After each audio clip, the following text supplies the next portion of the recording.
experiència personal. Jo visc en un poble que no arriba als 4.000 habitants. A la porta del col·legi érem potser 1.000 persones.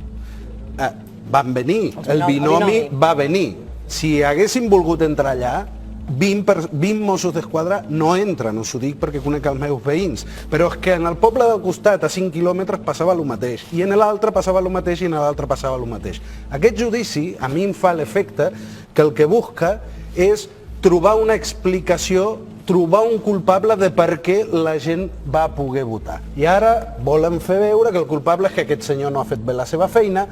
Per què necessiten aquest culpable? Perquè si no, l'altra explicació, quina és?